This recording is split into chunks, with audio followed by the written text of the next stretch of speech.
Good afternoon, students. Yesterday I taught you Once Upon a Time, written by Gabriel Okara, Unit 1 poem. So many of you have so many difficulties in understanding and listening the poem. So I would like to tell you once again and explain you once again about the poem.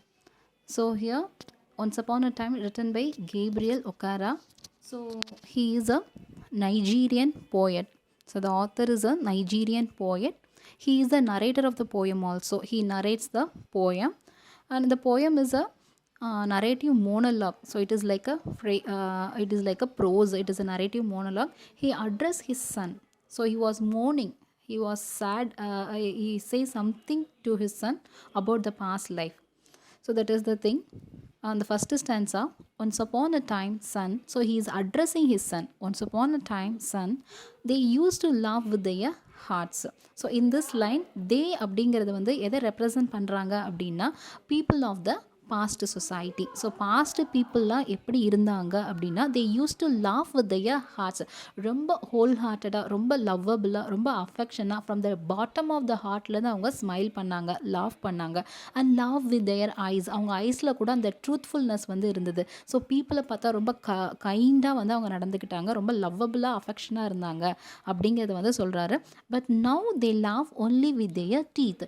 இந்த சென்டென்ஸில் they அப்படிங்கிறது யாரை represent பண்ணுது அப்படின்னா the people of the modern society. அவங்க எப்படி சிரிக்கிறாங்க, அவங்க ஃப்ரெண்ட்ஸுக்கிட்ட அந்த சொசைட்டியில் அவங்க எப்படி சிரிக்கிறாங்க அப்படின்னா they show only their teeth. So ஒரு நேம் சேக்குக்காக மட்டும்தான் அவங்க சிரிக்கிறாங்க. while their eyes block cold eyes. So ice block cold eyes அப்படிங்கிறது ஒரு ஃப்ரேஸு. இந்த இடத்துல இது வந்து ஒரு மெட்டஃபரும் கூட. ஸோ இது வந்து இன்டைரக்ட் கம்பேரிசன், அதனால் வந்து இது மெட்டஃபரு.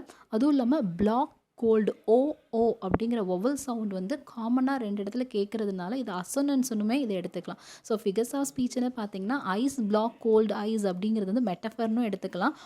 ஓ சவுண்டு காமனாக இருக்கிறதுனால இது வந்து நம்ம அசனன்ஸ்னு எடுத்துக்கலாம். So it is very important phrase. இந்த ஃப்ரேஸுக்கு என்ன meaning, ice block cold eyes அப்படின்னா என்ன அப்படின்னாக்கா, ஸோ அவங்களோட எமோஷன்ஸ் எப்படி இருக்குன்னா without real feeling or warmth. இந்த மாடர்ன் சொசைட்டி பீப்புள் வந்து without any feeling or without any எமோஷன்ஸாக இருக்குது அவங்க ஐஸு. ஸோ அவங்க வந்து ரொம்ப கடமைக்காக மட்டும்தான் சிரிக்கிறாங்க. There is no truthfulness in their smile. They are very artificial and fake laugh மட்டும்தான் இருக்குது. ஸோ அவங்களோட ஐஸ் அந்த ஃபீலிங்ஸ் எப்படி இருக்குன்னா ஒரு ஐஸ் பிளாக் மாதிரி இருக்குது.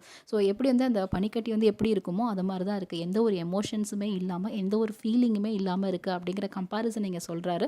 ஸோ அதனால தான் இதை நம்ம மெட்டஃபர்னு எடுத்துக்கிறோம். So very important phrase ice block cold eyes. Search behind my shadow அப்படின்னா அவங்க என்ன பார்க்கல, எனக்கு பின்னாடி பார்த்துட்டு இருக்காங்க அப்படின்னு அவர் சொல்கிறாரு. So they are not even ready to face my face. என்னை ஃபேஸ் பண்ண கூட அவங்க விரும்பல. எங்கேயோ பார்த்து சிரிக்கிறாங்க. அந்த சிரிப்பில் வந்து ஒரு சின்சியாரிட்டி இல்லை, ஒரு லவ் இல்லை, ஒரு அஃபெக்ஷன் இல்லை, ரொம்ப ஆர்டிஃபிஷியலாகவும் ரொம்ப ஃபேக்காகவும் தான் இருக்குது அப்படின்னு சொல்லி ஆத்தர் சொல்கிறார். ஸோ இந்த ஸ்டாண்ட்ஸால் வந்து பாஸ்ட் பீப்புளையும் ப்ரெசன்ட் பீப்புளும் எப்படிலாம் லவ் பண்ணுறாங்க அப்படிங்கிறத வந்து சொல்கிறார். ஸோ பாஸ்டில் வந்து ரொம்ப ரியலாக இருந்துச்சு, மாடர்ன் சொசைட்டி பீப்புள் வந்து ரொம்ப ஃபேக்காக வந்து சிரிக்கிறாங்க அப்படிங்கிறத கம்பேர் பண்ணுறார். ஸோ இந்த second ஸ்டாண்ட்ஸா, there was a time indeed they used to shake hands with their hearts, but that's gone son. So again இங்கேயும் கம்பேரிசன் சொல்கிறாரு. ஃபஸ்ட்டு வந்து லாஃபை பற்றி சொன்னார், இந்த இடத்துல ஹேண்ட் ஷேக்கிங் பற்றி சொல்கிறாரு. தே யூஸ் டு ஷேக், இங்கே அகெயின் தே வந்து people of the past. They use to shake their hands with their friends. அவங்க எப்படி அவங்க ஃப்ரெண்ட்ஸ்கிட்ட இருந்து கை கொடுக்குறாங்க அப்படின்னா from the bottom of the ஹார்ட்லேருந்து ரொம்ப லவ்வபுளாக, ரொம்ப அஃபெக்ஷனாக, ரொம்ப ட்ரூத்ஃபுல்லாக, ரொம்ப கைண்டாக அவங்க ஃப்ரெண்ட்ஸுக்கிட்ட அவங்க நடந்துக்கிட்டாங்க. But that's gone son. அதெல்லாம் இப்போ போச்சு. Now they shake hands without hearts while they left hands search my empty pocket. So everything is gone the past. இப்போ ப்ரெசென்ட்டில் எப்படி இருக்காங்கன்னா ஜஸ்ட் நேம் சேக்குக்காக மட்டும்தான் அவங்க ஹேண்ட் ஷேக் பண்ணுறாங்க. வித்தவுட் ஹார்ட்ஸ் அப்படிங்கிறது எதை சொல்கிறாருன்னா without any feelings, without any emotions, without any real feelings, எல்லாமே ஆர்டிஃபிஷியலாக தான் அவங்க செய்கிறாங்க. அதில் எந்த ஒரு ஃபீலுமே இல்லை. while they left hand search my empty packets. So left hand வந்து சர்ச் மை எம்டி பாக்கெட்ஸ்னால் இது லிட்ரல் மீனிங் கிடையாது. இந்த இடத்துல அவங்க பாக்கெட்டை வந்து அவங்க சர்ச்லாம் பண்ணலை. ஸோ அவங்க வந்து என்ன பண்ணுறாங்களா, ஹேண்ட் ஷேக் பண்ணுற நேரத்தில் அந்த பர்சனை வந்து ஜட்ஜ் பண்ணுறாங்க, whether he is a valuable person, he is having any properties.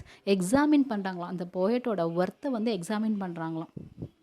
So அதை தான் அந்த இடத்துல அவர் சொல்ல வராரு. So while they left hand search my empty pockets அப்படின்னா, ஸோ என்னோட வேர்த்தை வந்து அவங்க எக்ஸாமின் பண்ணுறாங்க.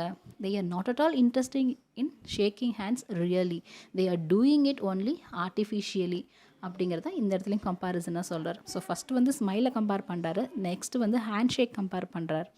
ஓகேவா, ரெண்டு இடத்துல ரெண்டு ஃப்ரேஸு, ஃபஸ்ட்டு ஸ்டான்ஸாலையும் ஃப்ரேஸ் வருது, செகண்ட் ஸ்டான்ஸால் இந்த எம்டி பேக்கெட்ஸுங்கிற phrase.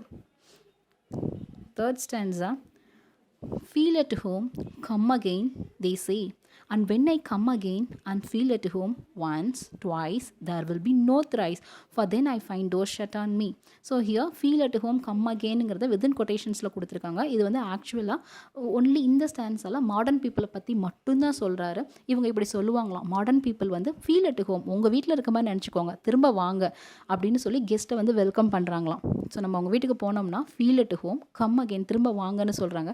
They say and when I come again and feel at home. So second time வரும்போது கூட நான் ஃபீல் பண்ணுறேன் நம்ம வீட்டில் இருக்க மாதிரி தான். Once, twice, there will be no thrice. So first time வரப்போ I feel at home, second time வர கூட ஃபீல் அட் ஹோம் தான். Then there will be no thrice. So first time second time okay, நான் third time visit பண்ணேன் அப்படின்னா for then I find door shut on me. என்ன நடக்கும் அங்கே அப்படின்னா அவங்க வேகமாக டோரை க்ளோஸ் பண்ணுவாங்க. ஸோ ஒரு நேம் சேக்குக்காக தான் வீட்டுக்கு வாங்க, உங்கள் வீடு மாதிரி நினச்சிக்கோங்கன்னு அவங்க சொல்கிறாங்க. நான் ஒரு தடவை போகும்போது ஓகே, செகண்ட் டைம் போனால் கூட ஓகே, ஆனால் ஷுவராக அங்கே என்ன கிடையாதுன்னா தேர்ட் டைமே கிடையாது.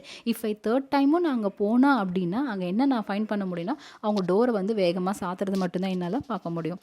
For then I find door shut on me. So this is the thing he would like to say about the modern people, how the behavior and how their attitude are changed nowadays. அந்த real kindness, real love அப்படிங்கிறது வந்து எப்படிலாம் இல்லாமல் போச்சு இந்த present situation people கிட்ட அப்படிங்கிறத ரொம்ப வருத்தத்தோடு அவர் வந்து ஒரு எக்ஸாம்பிள் மூலமாக கன்வே பண்ணுறாரு. So come to the fourth stanza. So I have learned many things, and I have learned to wear many faces like dresses: home face, office face, street face, host face, cocktail face, with all their conforming smiles like a fixed portrait smile. So I have learned many things. So இந்த மாதிரிலாம் பீப்புளோட attitude இருக்கிறதுனால நானும் என்னை வந்து நிறைய things வந்து நான் லேர்ன் பண்ணிக்கிட்டேன் அவங்கக்கிட்ட இருந்து.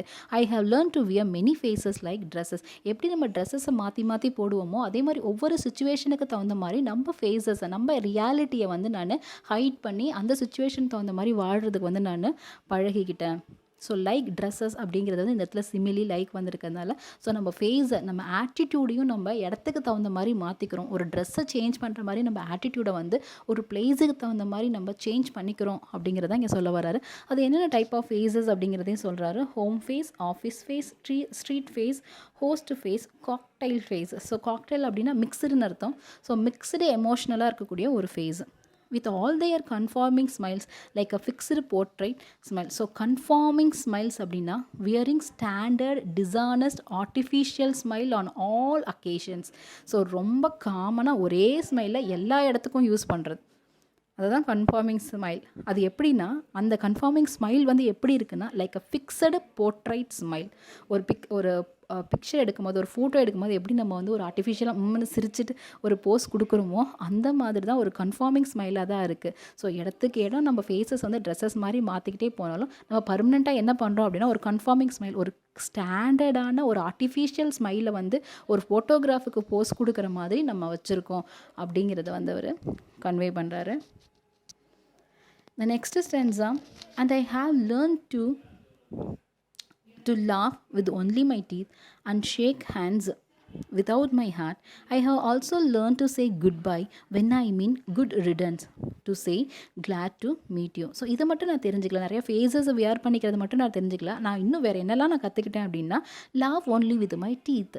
ஸோ எப்படி நான் வந்து ஒரு லவ்வே இல்லாமல், அஃபெக்ஷனே இல்லாமல் ரொம்ப ஃபேக்காக சிரிக்க நானும் கற்றுக்கிட்டேன். And shake hands without my hand, ரொம்ப ஃபேக்காக வந்து ஹேண்ட் ஷேக் பண்ணுறதுக்கு நானும் கற்றுக்கிட்டேன். I have also learn to say good bye. So ஐங்கிறது தெரியும், நான் ஃபஸ்ட்டே சொல்லிட்டேன், அந்த போயட் தான் நரேட்டர்னு. I have to say good bye when I mean good riddance. So good riddance அப்படின்னா என்ன அப்படின்னா எக்ஸ்பிரஷன் ஆஃப் ரிலீஃப். அப்பா இவங்கிட்ட இருந்து எப்போ தான் நம்ம வருவோம் அப்படின்னு இருந்துச்சுன்னு சொல்கிறோம்ல ஒரு சில பர்சன்ட்ட பேசும்போது, அதுதான் அந்த மாதிரி பர்சனை பார்த்தா கூட நான் என்ன சொல்கிறேன்னா குட் பைன்னு சொல்ல கற்றுக்கிட்டேன். ஈவன் தான் அந்த பர்சன் எனக்கு போரே அடித்தாலும் அந்த பர்சன்ட்ட வந்து என்னால் குட் ரிட்டர்ன் சொல்ல முடியல, அது பதிலாக என்ன சொல்கிறேன் குட் பைன்னு ஒரு நல்ல டேர்மை சொல்லிட்டு வரேன். அதுதான் சொல்கிறார். I have also learn to say good bye. So பொய் சொல்லவும் நான் செய்கிறேன் அப்படிங்கிறத சொல்ல வரார். I have also learned to say goodbye when I mean good riddance, to say glad to meet you. So again என்ன சொல்கிறாருன்னா so glad to meet you. அந்த பர்சனை வந்து எனக்கு பார்க்கவே பிடிக்காது, ஆனால் என்ன சொல்லிட்டு வரேன் நான் ஒரு பொய்யா glad to meet you அப்படிங்கிறத வந்து அவர் சொல்லிட்டு வர்றார். without being glad and to say it been nice talking to you after being bored. So எவ்வளோ தான் போர் அடித்தாலும் அந்த போர் அடிக்கிற பர்சன்ட்டை போய் ஒரு லையாக என்ன சொல்லிட்டு வர்றாருன்னா glad to meet you, உங்கள்கிட்ட பேசினதுக்கு ரொம்ப சந்தோஷம் அப்படிங்கிறதையும் அவர் கன்வே பண்ணிட்டு வராராம். ஸோ வந்து நிறைய ஃபேஸஸ் வியர் பண்ணிக்க கற்றுக்கிட்டாரு, ஆர்டிஃபிஷியலாக சிரிக்க கற்றுக்கிட்டாரு, ஆர்டிஃபிஷியலாக ஹேண்ட் ஷேக் பண்ண கற்றுக்கிட்டாரு, அதுவும் இல்லாமல் பொய் சொல்லவும் கற்றுக்கிட்டாரு. எனக்கு குட் ரிடன்ஸ்னு சொல்ல வேண்டிய இடத்துல நான் குட் பைன்னு சொல்லுறேன். அதே மாதிரி போர்டாக ஃபீல் பண்ணுற இடத்துல glad to meet youன்னு சொல்கிறேன். இந்த மாதிரி பொய்யெல்லாம் கூட நான் பேசுகிறதுக்கு கற்றுக்கிட்டேன். So next two stanzas I will explain you. That is not given in the form. Okay. But believe me son, I want to be what I used to be when I was like you. ஆனால் believe me, நம்பு, எனக்கு வந்து இப்போ இருக்கக்கூடிய இந்த present situation வந்து எனக்கு பிடிக்கவே இல்லை. நான் எப்படி இருக்கணும்னு ஆசைப்பட்றேன்னா நான் பாஸ்டில் எப்படி இருந்தனோ, நான் உன் வயசில் இருக்கும்போது நான் பாஸ்டில் எப்படி இருந்தனோ. பட் பிலீவ் மீ சன், என்னை நம்பு, I want to be what I used to be. நான் எப்படி பாஸ்டில் இருந்தனோ when I was like you. நீ உன் வயசில் என் பாஸ்ட் லைஃப்பில் நான் எப்படிலாம் இருந்தனோ அப்படி இருக்க தான் நான் இப்போ வரைக்கும் ஆசைப்பட்றேன். I want to unlearn all these muting things. Unlearn அப்படின்னா forgetன்னு அர்த்தம். ஸோ இப்போ நான் கற்றுக்கிட்ட எல்லா விஷயத்தையும் நான் மறக்கணும்னு நினைக்கிறேன். I want to unlearn all these muting things. Most of all, I want to relearn. So ரீலர்னா நான் திரும்ப கற்றுக்கணும். இப்போ நான் கற்றுக்கிட்ட எல்லாத்தையும் நான் மறக்கணும், அதுவும் இல்லாமல் நான் திரும்ப கற்றுக்கணும். How to laugh for my laugh in the mirror shows only my teeth like a snakes பேர் fangs. So first of all our எதை கற்றுக்கணும்னு நினைக்கிறாருன்னா அந்த ரியல் லாஃபிங்கை வந்து கற்றுக்கணும்னு நினைக்கிறார். ஏன் அப்படின்னா அதுக்கு ஒரு ரீசன் ஸ்டேட் பண்ணுறாரு. ஏன்னா இப்போ நான் சிரிக்கும் போது அது மிரரில் போய் பார்த்தா அது எப்படி இருக்குது அப்படின்னா லைக் அ ஸ்னேக்ஸ் பேர் ஃபேங்ஸ். இங்கே லைக் வந்திருக்கிறதுனால இது சிமிலியும் கூட தான். ஸ்னேக்கோட பேர் ஃபேங்ஸ்னால் அந்த பாம்புக்கு பல் இருக்கும் இல்லையா, அதுதான் அவர் சொல்கிறாரு. நான் போய் கண்ணாடி முன்னாடி சிரித்து பார்த்தேன்னா என்னோடய ஸ்மைல் வந்து ஒரு பாய்சனஸ் ஸ்மைலாக, ஒரு பாம்பு மாதிரி, ஒரு ஒரு வெனம் உள்ள ஒரு பாம்பு மாதிரி இருக்குது. So it is not at all real. ரொம்ப வந்து பாய்சனஸாக இருக்குது என்னோடய ஸ்மைலு. இதை நான் வந்து உடனே மாற்றிக்கணும்னு நினைக்கிறேன்னு சொல்லிட்டு சொல்கிறார். So the very important line, to unlearn all these muting things, most of all I want to relearn how to laugh.